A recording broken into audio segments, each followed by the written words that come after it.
The silence in the kitchen was heavier than the humid air outside, suffocating the room where Sarah and I had shared 40 years of morning coffees. Now, that same oak table was covered in glossy architectural renderings and a sleek tablet displaying a mood board titled The Rosewood Rebrand. My daughter-in-law, Lena, sat at the head of the table, my seat, tapping a manicured fingernail against the glass screen. She didn't look up when I walked in, still dusting the pulverized petals of Sarah's prize-winning roses off my trousers. She just gestured vaguely to the chair opposite her, the one usually reserved for guests we didn't plan on keeping long. My son, Marcus, stood by the refrigerator, studying the label of a craft beer bottle with intense fascination, doing everything in his power to avoid meeting my gaze. "Dad, sit down," Lena said, her voice carrying that sharp, professional chirp she used when recording her lifestyle videos. "We need to align on the timeline." The demolition crew for the garden was just phase 1. Marcus and I have been crunching the numbers, and frankly, the estate in its current state is a financial black hole. It's sitting on prime equity but generating zero engagement. It's dead weight. She swiped the screen, revealing a 3D rendering of my home. The warm brick facade had been whitewashed into a sterile, soulless gray. The wraparound porch, where Sarah used to paint during thunderstorms, was gone, replaced by modern glass railings. It looked like a dental clinic, not a home. I pulled the chair out slowly, the wooden legs scraping against the floorboards, a sound that made Marcus flinch, though Lena didn't blink. I sat, folding my hands on the table, my face a mask of calm. Inside, however, a cold fury was crystallizing, sharp and jagged. "Engagement," I repeated, the word tasting like ash. "You destroyed a garden that took your mother 3 decades to cultivate because of engagement." Lena sighed, a dramatic exhale that ruffled her bangs. She finally looked at me, her eyes filled with a pitying condescension that was far worse than hatred. "Elias, please. Let's not be melodramatic. It was just dirt and old bushes. We're creating at the Botanical Mindfulness Zone with astroturf and curated succulents. It's low maintenance and highly photographable. But that's not why we're having this meeting." She slid a thick packet of papers across the table toward me. On top sat the brochure she had shoved at me outside, the Silver Horizon Senior Living Community. "We've booked a tour for you on Tuesday," Marcus finally spoke, though he still looked at the floor. "It's really nice, Dad. Heated pool, game nights, 24-hour medical staff. It's better for someone at your stage." "My stage," I said softly. "I am 67, Marcus. I still run a landscape architecture firm. I ran a marathon last October." "It's not about physical ability, it's about fit," Lena interrupted, cutting through my defense like a knife. "Look, we're rebranding Rosewood as a luxury content house. We have sponsors lined up. We need the space. The downstairs master suite, your room, is going to be the production studio. And the detached garage. That art studio Sarah used." She wrinkled her nose as if she smelled something rotting. "That's going to be the gym. We need to clear out all those old canvases and paints by Friday. It's just clutter." The air left the room. Sarah's studio. The one place I hadn't touched since the funeral. Her easel still held her unfinished landscape of the valley. Her brushes were still in the jar of turpentine that had long since evaporated. To them, it was clutter. To me, it was the last beating heart of this house. "You want me out in 30 days, I stated, my voice steady, betraying nothing of the storm raging behind my ribs. "Ideally, 20, Lena corrected, taking a sip of her iced tea. We launch the channel next month. We need the aesthetic perfected by then. And honestly, Elias, having you shuffling around in the background ruins the vibe. It's just not brand safe." She smiled then, a tight, practiced expression that didn't reach her eyes. "Think of it as a retirement gift. You get to relax at Silver Horizon, and we take the burden of this big, old money pit off your hands. We've already drafted the transfer of deed papers. Marcus has them." Marcus finally looked at me, his face pale, his eyes pleading for me to just agree, to make this easy for him. He slid a pen across the table. "It's for the best, Dad. Mom would have wanted us to move forward. That was the mistake. Invoking her name." I looked at the pen. Then I looked at the rendering of the whitewashed house. Then, finally, I looked at my son. I didn't yell. I didn't flip the table. I stood up slowly, smoothing the front of my shirt. "I need to review some files in my study," I said. Lena rolled her eyes. "Fine. But don't take too long. The notary is coming at 5. I walked out of the kitchen, feeling their eyes on my back. I could hear Lena whispering to Marcus as soon as I crossed the threshold, "He's going to fold. He's old, he's tired, and he knows we're right." I walked down the hallway, past the photos of Marcus's graduation, past the portrait of Sarah and me on our wedding day, and entered my study. I closed the heavy oak door and locked it. The silence here was different. It was the silence of a sanctuary. I walked to my mahogany desk, the one my father had built, and sat down. I didn't look at the files for my current landscaping projects. Instead, I reached for the bottom drawer on the right side, the one with the false back. My hand brushed past the standard will, past the insurance policies, and found the cold, hard spine of a leather-bound binder that hadn't seen the light of day in 5 years. It was covered in a thin layer of dust. I pulled it out and set it on the desk. On the cover, in Sarah's elegant, sweeping handwriting, was a single label, Project 4. She had known. Years ago, when Lena first started making jokes about updating the house, when Marcus first started asking for loans he never paid back, Sarah had seen the vultures circling. She hadn't told me to fight them then, she had told me to prepare. And we had. We had built a fortress of paper and law so dense, so complex, and so devastating that they wouldn't even know they were under siege until the walls were already crushing them. I opened the binder. The first page wasn't a deed transfer.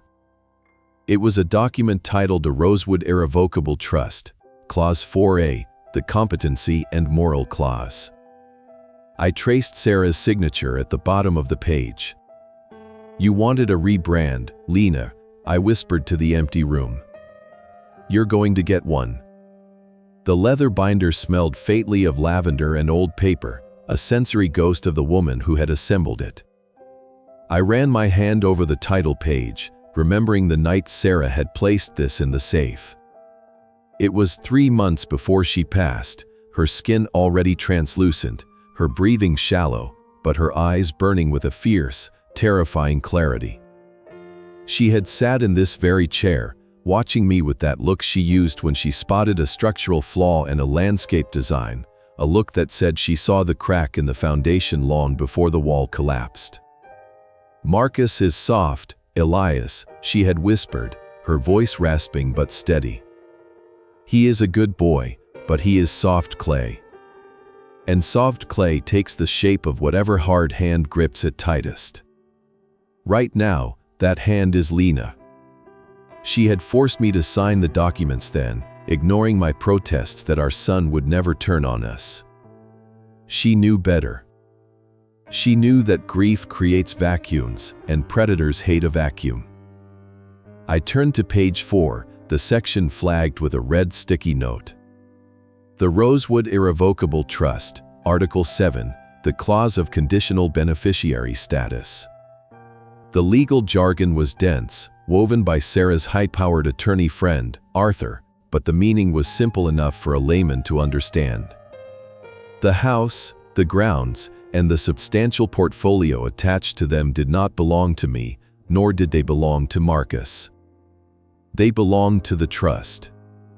I was merely the trustee with a life estate, meaning I had the absolute right to live here until my heart stopped beating.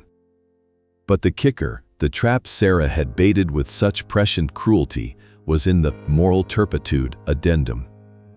It stated clearly that if any contingent beneficiary, Marcus, attempted to coerce, evict, or cause undue emotional or physical distress to the trustee, their future interest in the estate would be immediately severed. I sat back, the leather creaking beneath me. They thought they were evicting a stubborn old man who had forgotten to update his deed. They didn't realize they were dancing on a landmine. If I showed them this document now, the war would end instantly. They would be cut out, penniless, and I would be safe. But as I looked at the rendering of my whitewashed home on the desk, the content house that would erase Sarah's memory, I realized that safety wasn't enough. Merely stopping them wasn't justice. They had destroyed her roses. They had treated her legacy as clutter. They needed to feel the weight of their choices. I needed to let them dig the hole a little deeper, just to be sure they couldn't climb back out. I reached for the phone, dialing a number I hadn't called in 6 months. It rang twice before a gruff, familiar voice answered. "I was wondering when you'd call, Elias. I saw the excavator on your lawn this morning. I assumed you were either remodeling or under siege. Arthur." He was 80 years old, sharp as a tack, and had been Sarah's bridge partner for 20 years. He hated Lena with a passion usually reserved for invasive kudzu. "It's a siege, Arthur," I said quietly, keeping my eyes on the locked study door. They handed me a brochure for Silver Horizon. They want me out in 20 days. They're claiming the house is dead equity and they need to rebrand it. Silver Horizon. Arthur let out a dry, hacking laugh. That place is a warehouse for the forgotten. Listen to me, Elias. Do they know about the trust? Do they know the deed they're waving around is a superseded copy from 2015? No, I replied. They think I'm just a confused widower holding on to the past. They think the transfer papers they have are valid. They're bringing a notary at 5. Good, Arthur said, his voice dropping to a conspiratorial whisper. Let them bring the notary. Let them push. The trust requires undeniable proof of malicious intent to trigger the disinheritance clause fully without a lengthy court battle. Bulldozing the roses is bad, but it's property damage. Evicting you. Forcing you to sign under duress. That's the kill shot. I need you to be the victim for 48 more hours, Elias. Can you do that? Can you swallow your pride and let them think they've won? I can, I said, though the words tasted like bile. What do I do about the notary? Stall, Arthur commanded. Tell them you need to read the fine print. Tell them your eyes are tired. Play the frail old man card. Make them feel powerful. The more comfortable they feel, the more sloppy they'll get. I'll prepare the filing. By Friday, we'll drop the hammer. But Elias, make sure you record everything. If this goes to a judge, I want Lena's voice on tape. I hung up the phone and sat in the silence for a long moment. I unlocked the bottom drawer and placed the binder back inside, hiding it behind a stack of old National Geographic magazines. I stood up, walked to the small mirror hanging on the back of the door, and studied my reflection. My jaw was set too tight, my eyes were too sharp. I forced myself to exhale, to slump my shoulders slightly, to let the grief I usually held at bay wash over my face. I had to look beaten. I had to look like the man they thought I was. When I unlocked the study door and stepped back into the hallway, the house sounded different. It wasn't my home anymore, it was a battlefield. I could hear Lena's voice drifting from the living room, loud and excited. "So we knock out the wall between the kitchen and the dining room for the open concept," she was saying. "And the floors, this hardwood is too dark. It absorbs too much light. We need to sand it down and stain it blonde. Very Scandinavian. Very clean." I walked into the room. Marcus was sitting on the sofa, scrolling through his phone, while Lena paced the room with a tape measure. She stopped when she saw me, snapping the metal tape back into its casing with a sharp clack. "Done with your nap, Elias?" she asked, her tone dripping with false sweetness.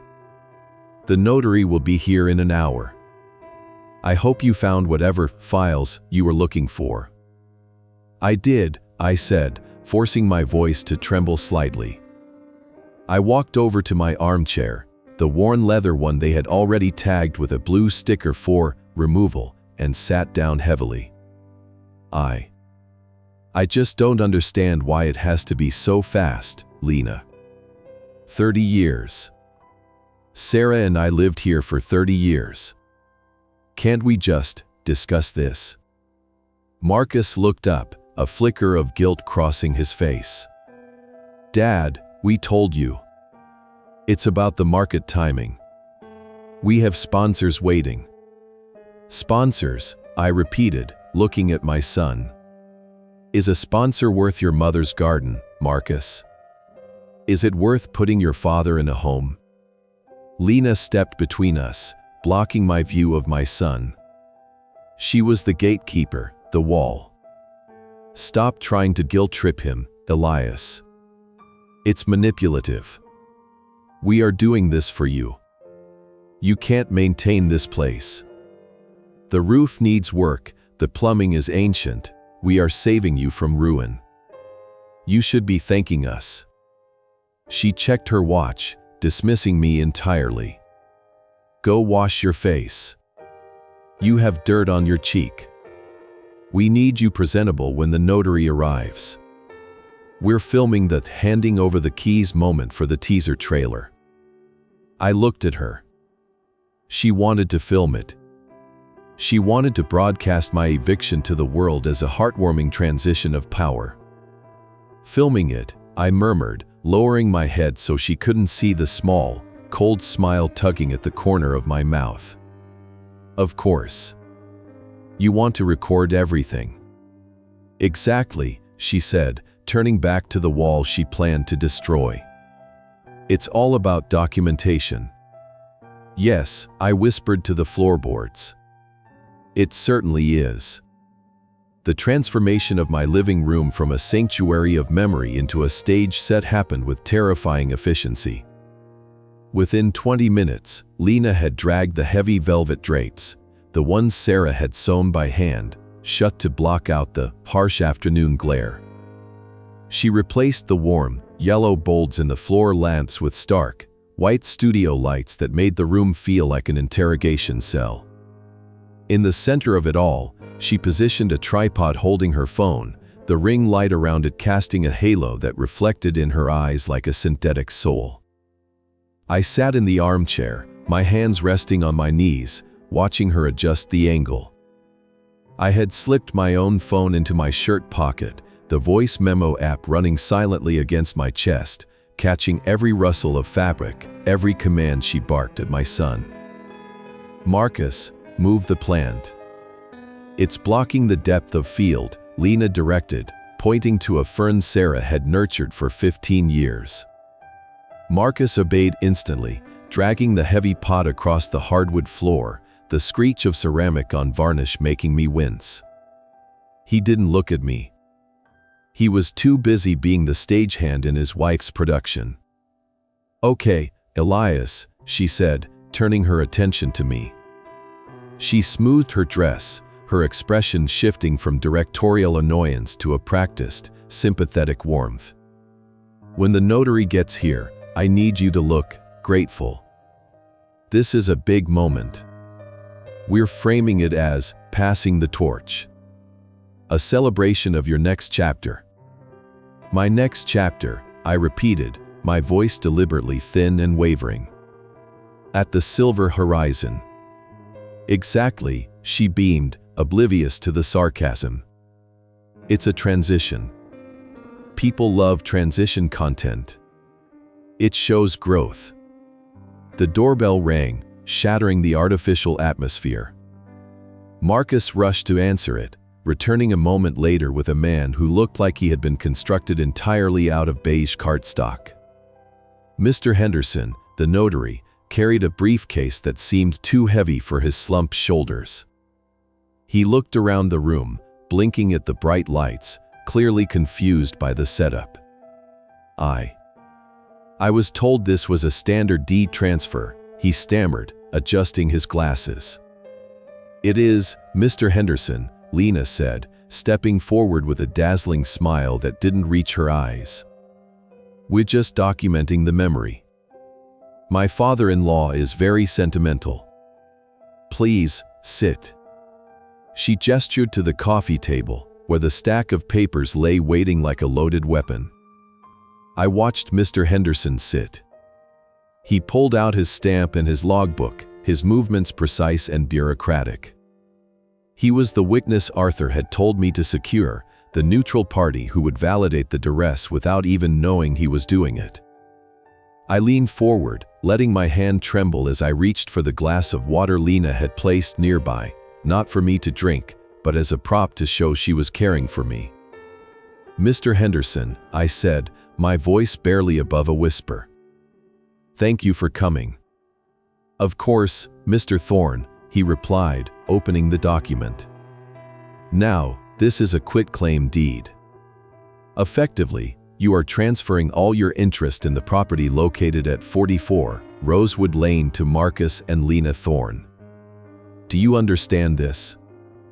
I looked at the camera lens, the unblinking eye of the digital world, then at Lena. "Lena," I asked, ensuring my voice was loud enough for the phone in my pocket to pick up clearly. "If I sign this, I have to leave in 20 days, correct?" "That's the deal." Lena's smile tightened. She flicked a glance at the recording phone, then at me. "Dad, we discussed this. It's a move-out plan. We need to start renovations. Please don't make this complicated in front of the guest."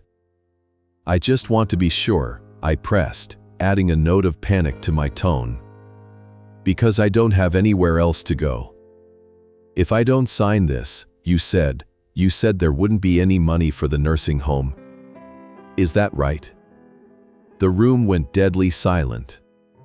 Mr. Henderson paused, his pen hovering over the paper. He looked at Lena, his brow furrowing. This was the moment. The undeniable proof Arthur needed. I was forcing her to state the coercion explicitly. Lena let out a short, sharp breath through her nose. She walked over to me, leaning down so her face was level with mine, blocking me from the notary's view but not from my microphone. "Elias," she hissed, her voice low and venomous. "Sign the paper. If you don't, we are not paying for Silver Horizon. You will be alone, with no money, in a house you can't maintain, and we will cut you off completely. Do you understand? Sign it." She pulled back, pasting the smile back on her face for the benefit of the room. "He just gets confused about the finances," she told the notary with a light laugh. "We're taking care of everything." Mr. Henderson looked uneasy. "Mr. Thorne, are you signing this of your own free will?" I looked at Marcus. He was staring at the floor, his face pale, picking at a loose thread on his jeans. He wouldn't save me. He couldn't. He was already gone. I have no choice, do I? I said softly. I picked up the pen. It felt heavy, like lead. I wasn't just signing a piece of paper. I was springing a trap that had been set 5 years ago by a woman who loved me too much to let me be a victim. I signed my name. Elias Thorne. The signature was shaky, not because I was weak, but because I was containing a rage that wanted to burn this entire house to the ground. Wonderful. Lena clapped her hands, snatching the paper away before the ink was even dry. And, cut. She reached over and tapped her phone screen. That was perfect, Elias. A little dramatic with the questions, but I can edit that out. The signing shot was gold. The lighting on your hands was very poignant. Mr. Henderson stamped the document with a heavy thud, the sound of a gavel sealing a verdict. But they didn't know who the verdict was against. I'll need to file these with the county clerk tomorrow, he said, packing up his things quickly, eager to escape the suffocating energy of the room. Marcus will walk you out, Lena said, already scrolling through the footage. As the front door closed, Lena turned to me, the mask dropping completely. All right. Phase 1 complete. The dumpster arrives on Thursday for the garden debris and the art studio contents. I suggest you start packing the study, Elias. I measured it. It's going to be the editing suite. I want that desk out by the weekend. I stood up. I didn't tremble this time. My legs felt strong, rooted to the floorboards. I touched the pocket of my shirt, feeling the warmth of the phone. I had the recording. I had the signature. I had the witnesses. They had the deed to a house that was owned by a trust they had just violated, signed by a man who had no legal authority to transfer it to them in the first place. They had just stolen a car with no engine, and they were bragging about the speed. I'll start packing, I said, my voice steady. I have a lot of bold papers to go through. Good, Lena said, not even looking up from her screen. Make sure you throw away the junk. We don't want any clutter. I walked toward the hallway, the ghost of a smile touching my lips. Oh, don't worry, Lena, I whispered as I passed the portrait of Sarah, whose painted eyes seemed to be twinkling with a secret triumph. I'm going to clean house. I'm going to clean it all. The metal dumpster hit the asphalt of the driveway with a deafening boom that shook the window panes, a sound like a gavel striking a hollow world. It was Thursday, 7 a.m. Lena didn't believe in sleeping in when there was content to be made. I stood at the kitchen window, nursing a cup of black coffee, watching a crew of hired laborers, strangers who didn't know the history of this land, start to dismantle the detached garage. Sarah's studio. They moved with the careless efficiency of people paid by the hour. I watched one man carry out a stack of canvases, the morning sun catching the oil paints Sarah had layered with such patience. There was the painting of the old oak tree by the creek. The portrait of Marcus when he was 5, muddy and holding a frog. The man tossed them into the dumpster like they were rotted drywall. Thud. Thud. Each impact felt like a physical blow to my chest, a rhythmic bruising of my heart. I gripped the ceramic mud until my knuckles turned white, the heat searing my palm, grounding me. Let them, I told myself. Let them dig. I walked out the back door, not to stop them, but to witness it. I needed to see it clearly so I would never, ever forgive it. Marcus was standing by the studio door, holding a box of Sarah's sketchbooks. He looked pale, his eyes darting between the dumpster and the house, as if hoping I would come out screaming and stop him. When he saw me, he froze. "Dad," he started, his voice cracking. Lena said these were mildewed. "We can't keep them." I walked over to him. I didn't look at the box. I looked at his hands, the hands I had taught to hold a baseball bat, to tie a tie, to steer a car. Now they were holding the erasure of his mother. "Are they mildewed, Marcus?" I asked softly. He looked down. The sketchbooks were pristine. "No," he whispered. "Throw them away, Marcus." Lena's voice cut through the air from the patio. She was filming again, her phone held high on a stabilizer gimbal. "We need the shot of the clean out for the transformation reel. Don't just stand there looking sad. It ruins the energy." Marcus flinched. He looked at me, a desperate plea for absolution in his eyes. He wanted me to tell him it was okay. He wanted me to be the father who fixed his mistakes. But I wasn't his father anymore. I was the trustee of his consequences. "Do what your wife tells you," I said, my voice flat and cold. Marcus closed his eyes and dropped the box into the dumpster. It landed with a heavy, final crash. I turned away before he could see the moisture gathering in my eyes, walking toward my car. I had a meeting to attend. I drove 3 towns over to a diner that hadn't changed since 1985, the kind of place Lena would call a dive, but Sarah had called authentic. Arthur was waiting in a booth in the back, nursing a tea and looking like a crumpled legal document brought to life. He wore a tweed suit despite the heat, and his briefcase took up the seat opposite him. I slid into the booth, placing my phone on the table. "They cleared the studio," I said without preamble. "Everything is gone."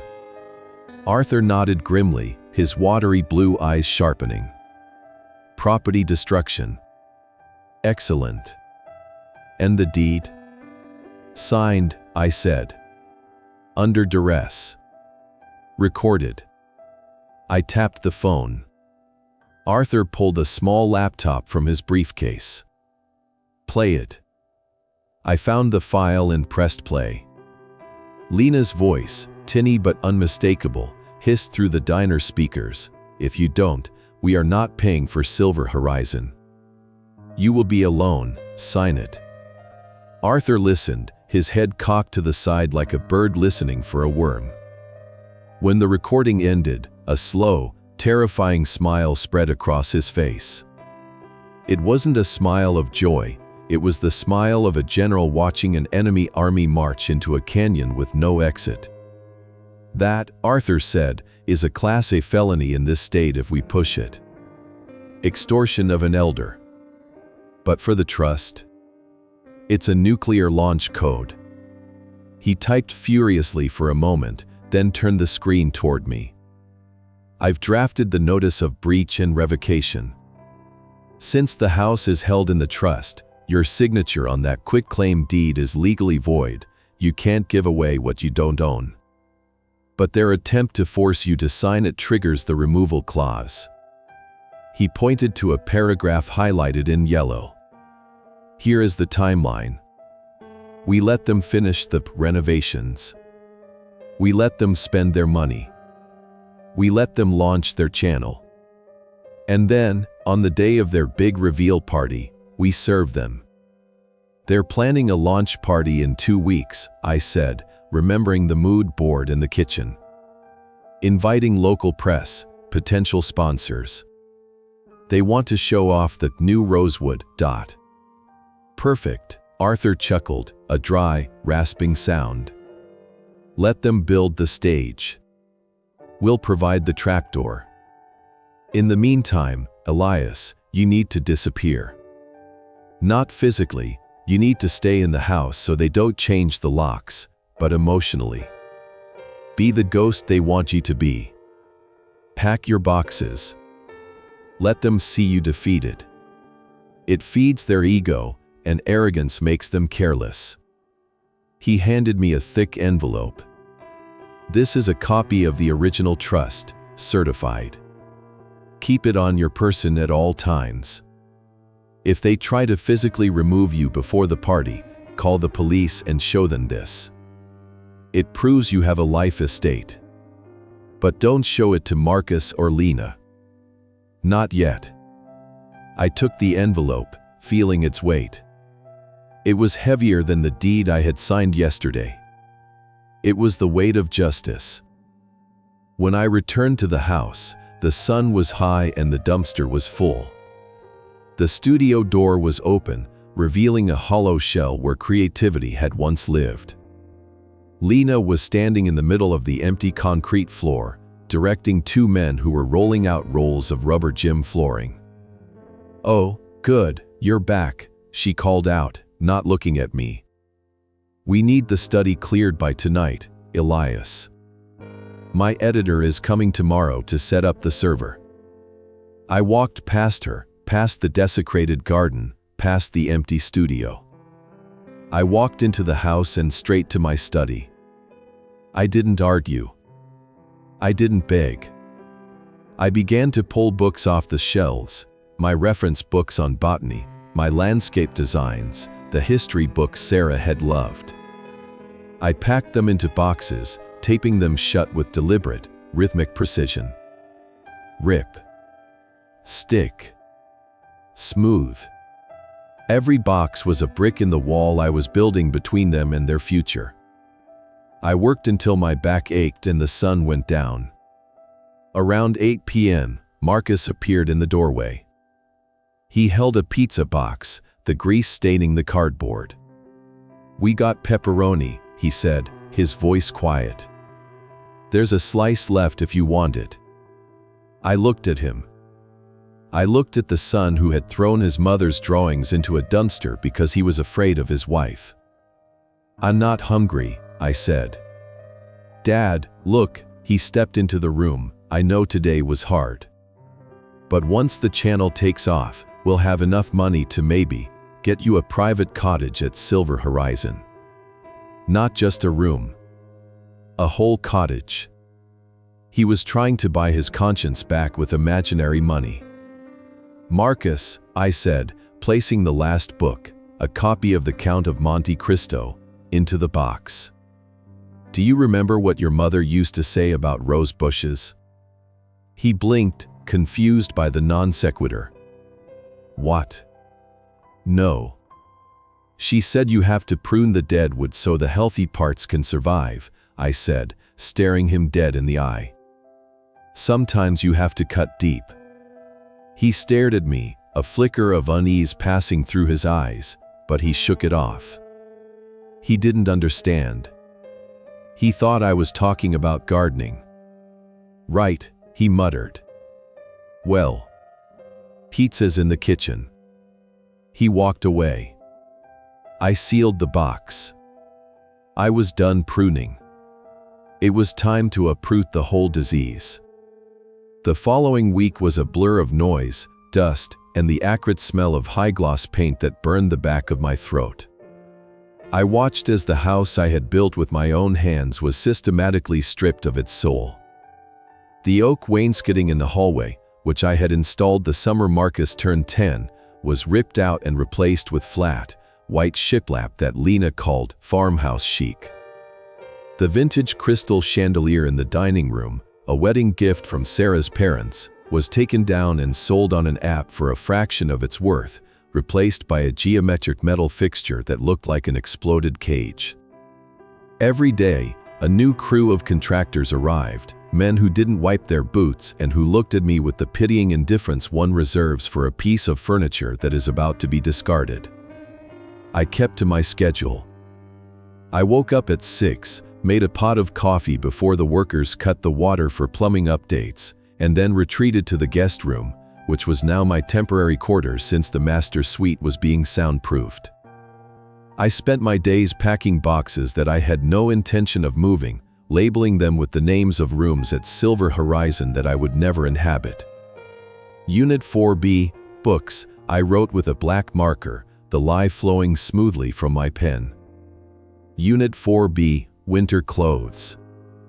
I stacked them in the hallway, building a physical monument to my submission. Lena loved it. Every time she tripped over a box, she didn't scold me, she smiled, seeing it as progress. Seeing it as victory. Wednesday brought the humiliating crescendo of her digital campaign. I was in the kitchen, eating a sandwich over the sink to avoid crumbing on the new quartz countertops, when Lena burst in, her ring light tripod tucked under her arm like a scepter. She was wearing a perfectly coordinated beige loungewear set, her face painted in natural tones that took an hour to apply. Elias. Perfect timing, she chirped, setting up the tripod on the island. We're going live for the Meet the Family Q&A. My followers have been asking about the sweet old man from the garden reel. They think you're adorable. Adorable, I repeated, wiping a crumb from my lip. I'm not a golden retriever, Lena. Don't be difficult, she hissed, tapping her screen to check the lighting. Just sit on the stool. When I introduce you, just say you're excited about the retirement community and that you're happy to pass the house down to the next generation. Keep it short. No weepiness. She hit the Go Live button, and her face instantly transformed. The sharp angles of her annoyance smoothed into a glowing, benevolent warmth. Hi guys. Welcome back to the Rosewood Reno. I have a special guest today. You've seen him in the background, shuffling around. It's my father-in-law, Elias. Say hi, Elias. She turned the camera toward me. I looked into the lens, seeing the numbers in the corner tick up, 800 viewers, 1,200 viewers. Strangers watching the dissection of my life. I forced a smile, the muscles in my cheeks feeling tight and unnatural. Hello, I said softly. Elias is moving to the Silver Horizon community next week. Lena announced, placing a possessive hand on my shoulder, her nails digging slightly into the fabric of my shirt.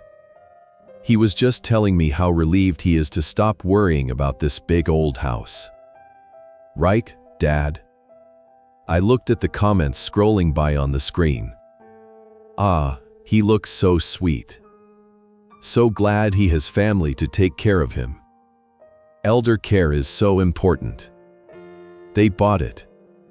They bought the lie because it was packaged in beige tones and soft lighting.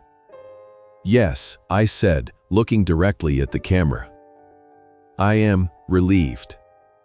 It is a burden, managing a legacy. Sometimes you just have to let go and let people get what they deserve. Lena beamed, missing the double meaning entirely. See? He's so ready. We're just one big happy family navigating this transition together. Drop a heart emoji if you love supportive families. The hearts flooded the screen, a cascade of red pixels validating her theft. She ended the stream a few minutes later, letting out a long exhale. Great.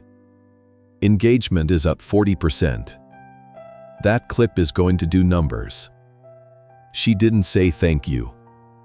She just picked up her phone and walked away, her thumb already scrolling, checking the metrics of her dissection. By Friday, the physical transformation was nearly complete, but the emotional erasure was hitting harder. I walked into the living room to find Marcus staring at the fireplace. The mantel, which had been rough-hewn stone, was now covered in sleek, white marble.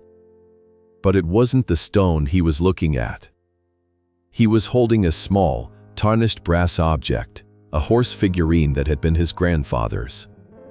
It was one of the few things Lena hadn't thrown out yet, likely because she thought it might look vintage on a bookshelf.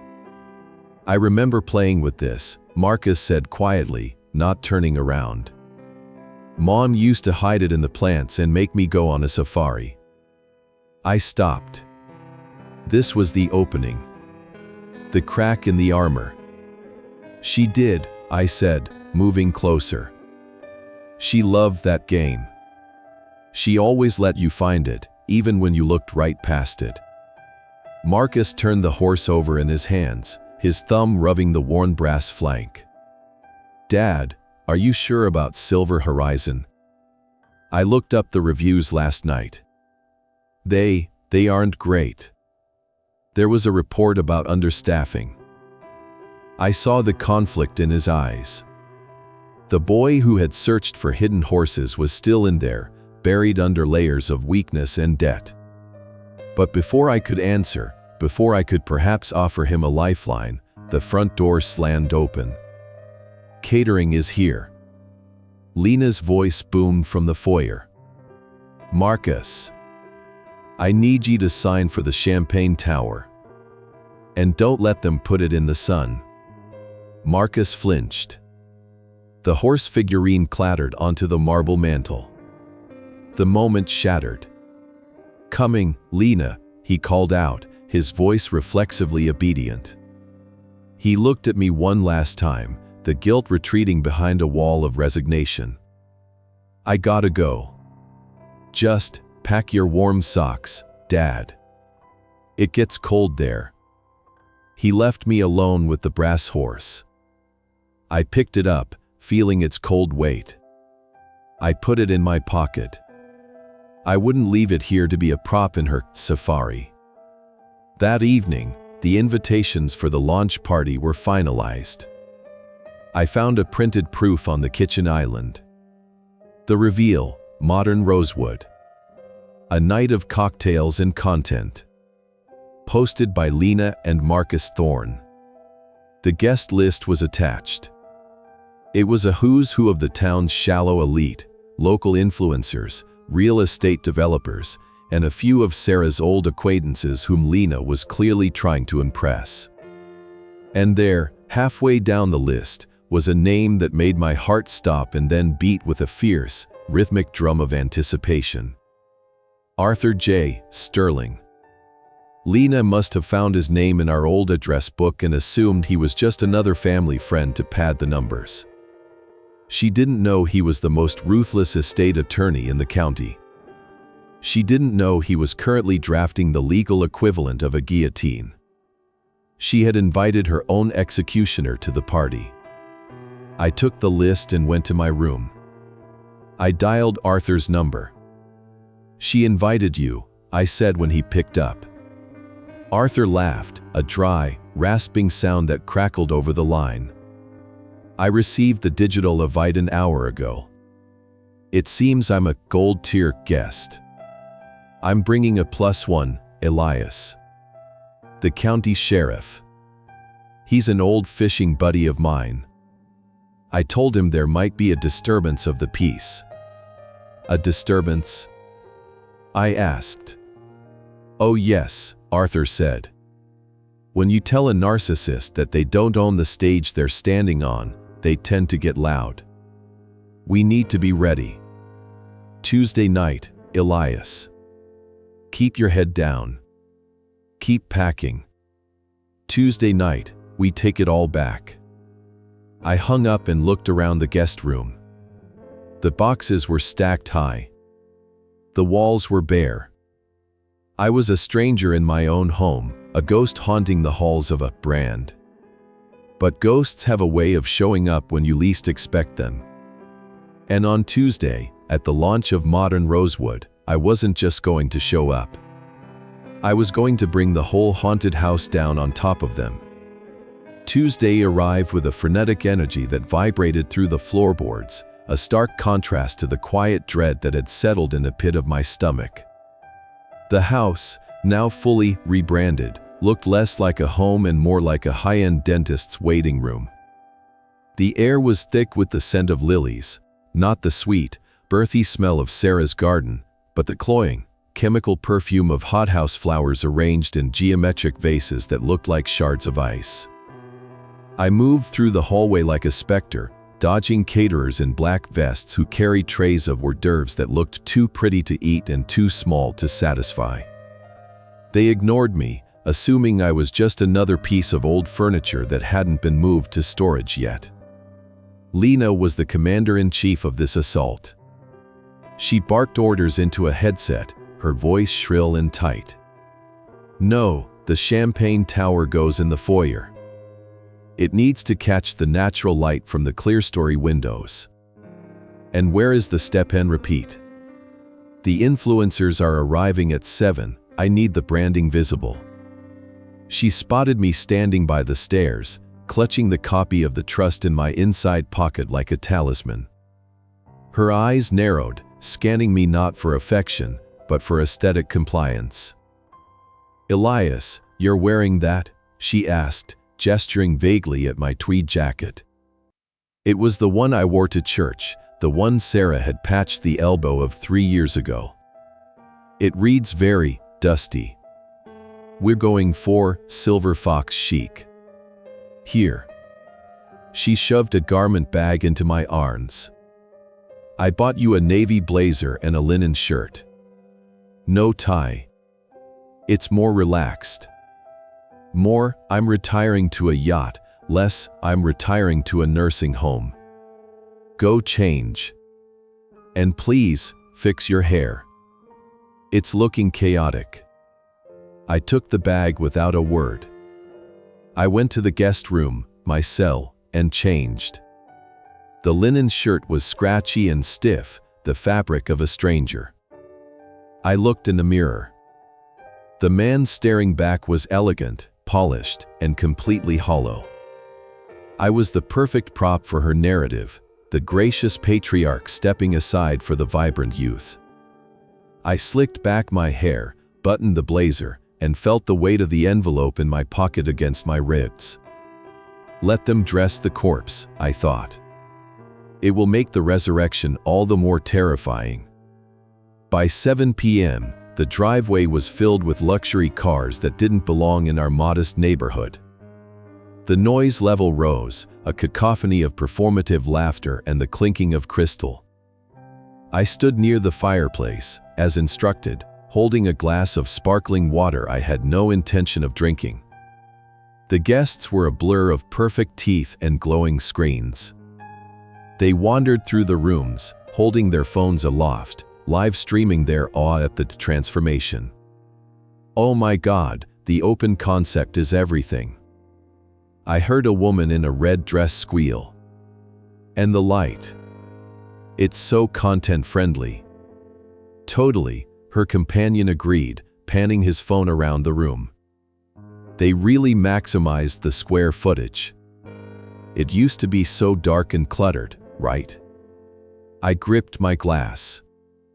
Dark and cluttered. They were talking about the home where I had raised a child.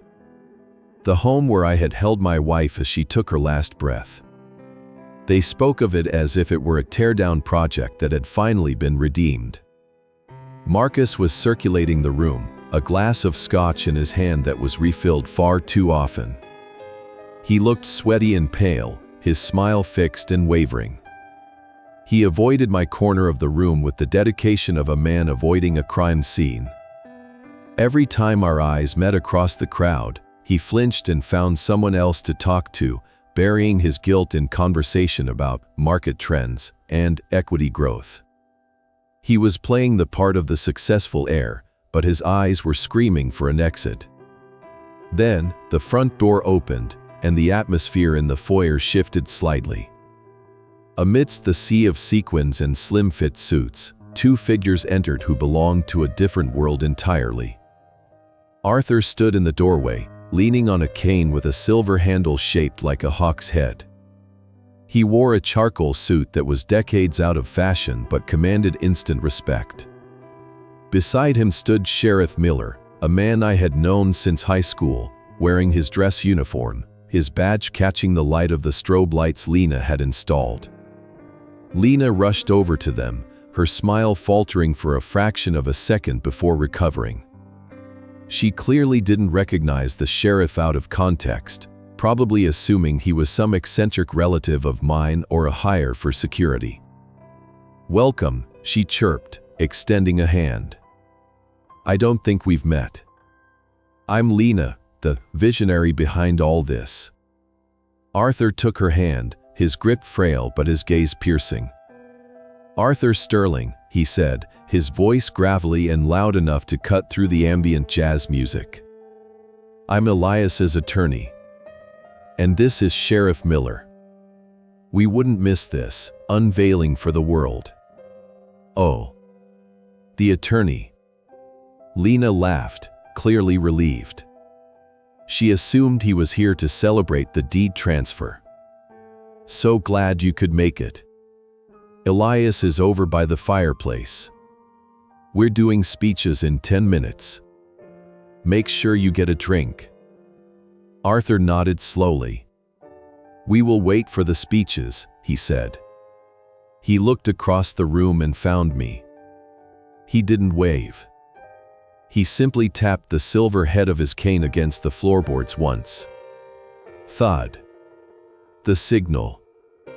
I exhaled, a long breath I felt I had been holding for 2 weeks. The cavalry had arrived. Now, all I had to do was wait for the general to take the stage. Lena moved to the center of the room, tapping a spoon against a champagne flute. The sharp ting-ting-ting silenced the crowd. The music lowered. All eyes turned to her. She stood on the raised hearth of the fireplace, my fireplace, looking radiant and predatory. Marcus stepped up beside her, looking like he might vomit. Thank you all for coming, Lena announced, her voice projecting with practiced ease. Tonight is so special to us. It's not just about a renovation. It's about a rebirth. We've taken this old, tired house and turned it into something vibrant, something that reflects the future. And we couldn't have done it without the cooperation of my wonderful father-in-law, Elias. She gestured to me. A spotlight, rigged from the ceiling, swiveled and hit me, blinding me for a moment. The crowd applauded politely. Elias, Lena continued, her voice dripping with saccharine sweetness. Come up here. We have a little surprise for you.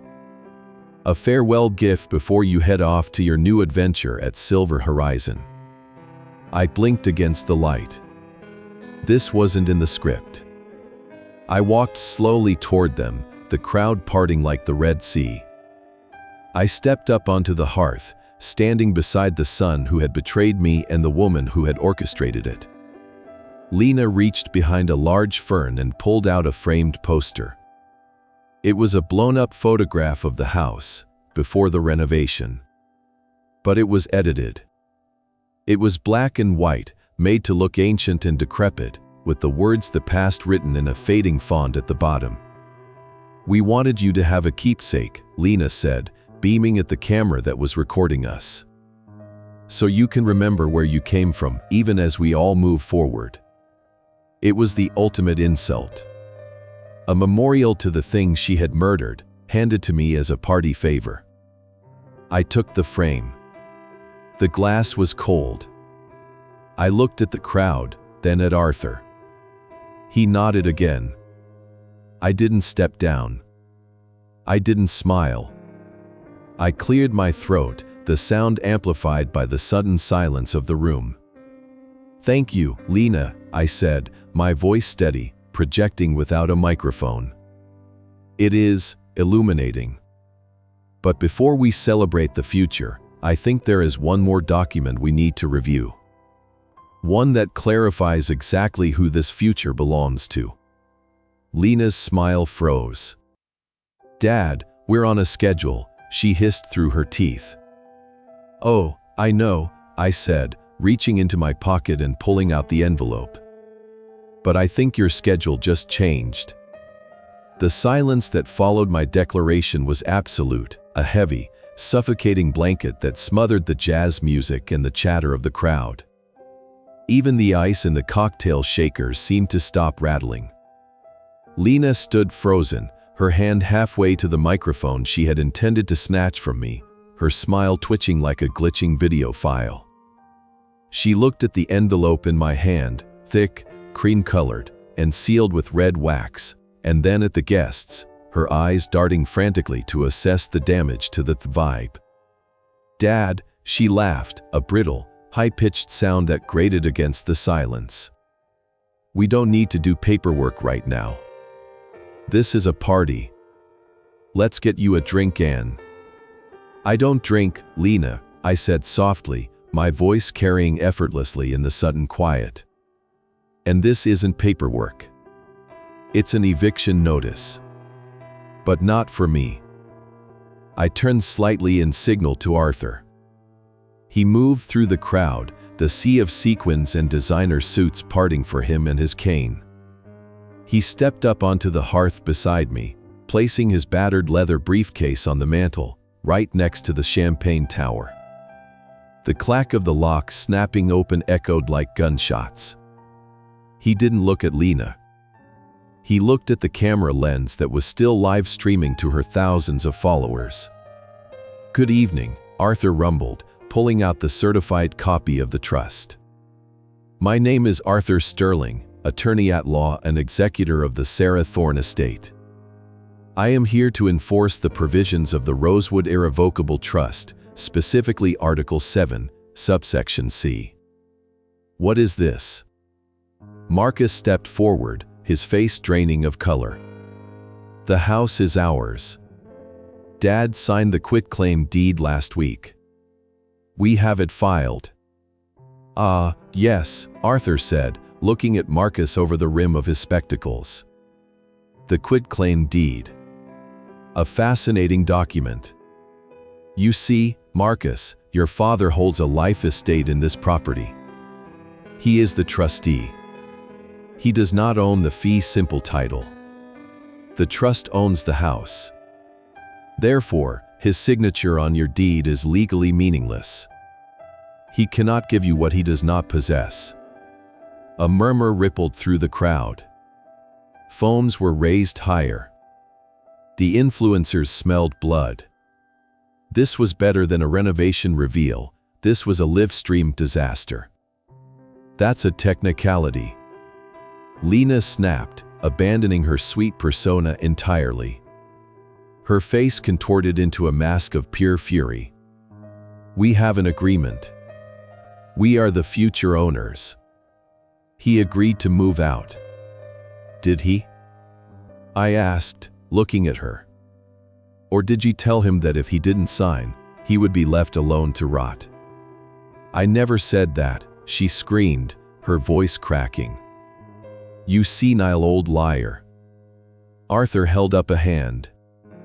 "I anticipated a dispute regarding the intent," he said calmly. He reached into his pocket and pulled out a small digital recorder, my recorder. He pressed a button and held it up to the microphone Lena was still clutching.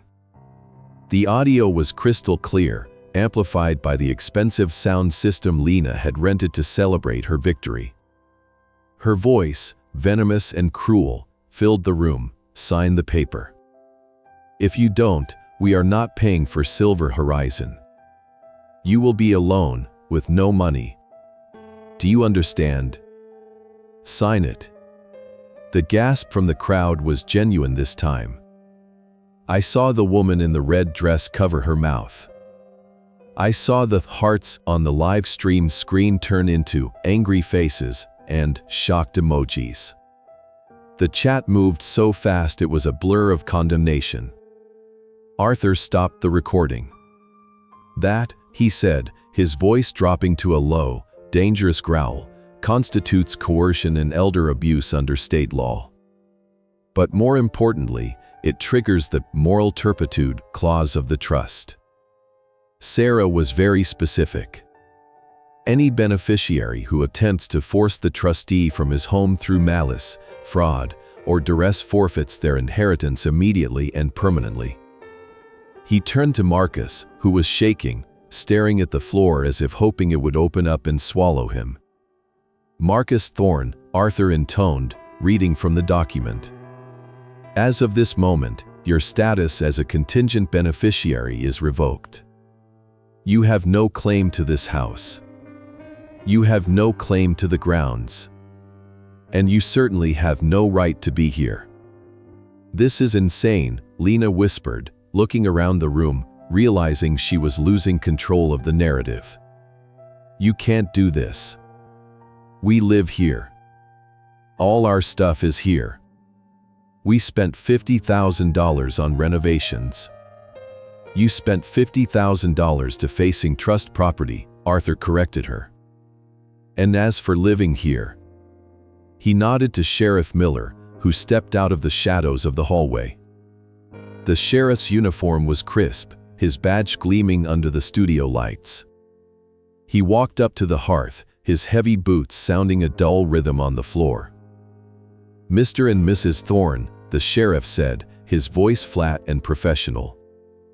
"I have here a restraining order granted by Judge Holloway this afternoon, based on evidence of extortion and financial exploitation. You are to vacate the premises immediately. You have 10 minutes to collect your personal essentials.